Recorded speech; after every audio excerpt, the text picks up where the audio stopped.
And rolling. Well, Nancy, thanks for helping my project. Sure. Could you say a little bit about yourself?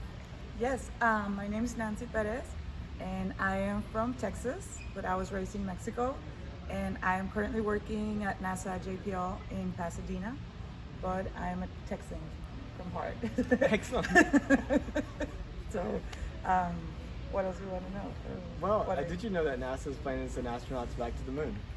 Yes. When did you find out? I found out, I don't know, 3 years ago. I don't know what year, but yes, I'm aware. So, as part of this project, I've been going to people at Starbucks, at the mall, whoever sits next to me at the airplane,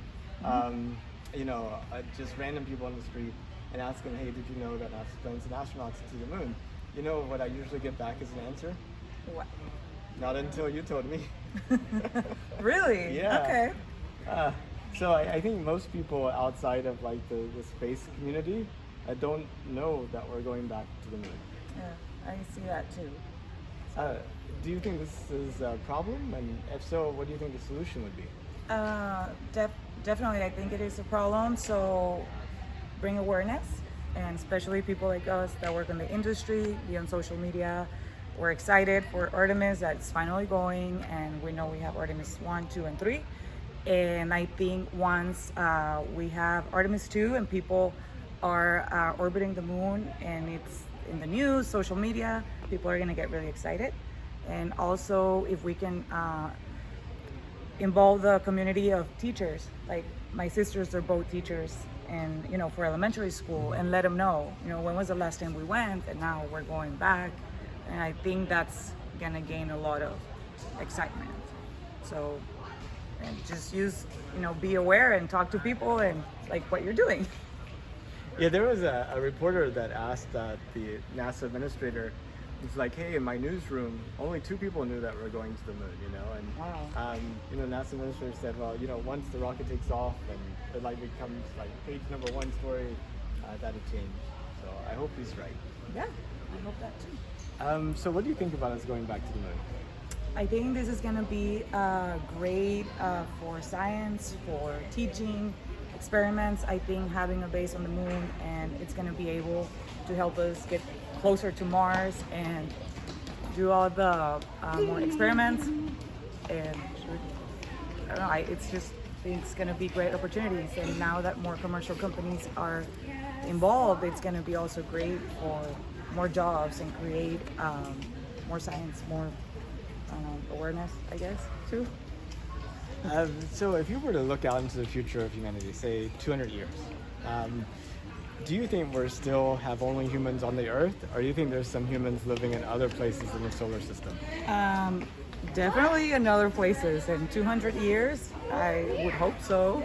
At least we have a lunar base and people can live there for a few months, and then maybe years, maybe permanently, and then Mars and so on. And now, especially, with the new technology, I can see that we can do that. In the couple years, 100 years, I don't know, maybe less than that. If you could take a trip to space, would you? Definitely. Right now, I'm ready. So how far would you go? How far? To the moon first, and then to Mars, and hopefully I can come back. Okay, so now imagine this. Imagine you or one of your descendants immigrates to Mars, and it's 200 years in the future, and it's your great, I don't know how many greats it takes to get 200 years, but she's really great granddaughter is on Mars, lived on Mars her entire life. She's now in high school in a history class writing a paper about the 2020s, just like we might write a paper about the 1820s. Right. What do you think would be worth remembering and writing about this time period, this decade, in 200 years? I guess it would be great just how the whole community came together and just decided to finally with Artemis go back and see. We're gonna see things live and how people reacted, and we're gonna be able to do more experiments, samples, engineering. Students are gonna be able to see that live, and I think it's gonna be great. Well, I see this as a time capsule for future generations. And I know we covered a lot of things, but is there anything you wanted to add? No, I probably I have actually a little souvenir from Johnson Space Center since I was 18 years old. I have it on my yearbook, and I have a photo of me behind like all the planets. And I said one day I will work at NASA and go to, or either go to the moon or work at NASA or both. So I would put that in there. Awesome. Yeah. So you've done one of those. Now we gotta get the other one done. Exactly. Okay. Yeah. Well, thank you so much, Nancy. I really appreciate your time. Thank you. Ay, Diosito.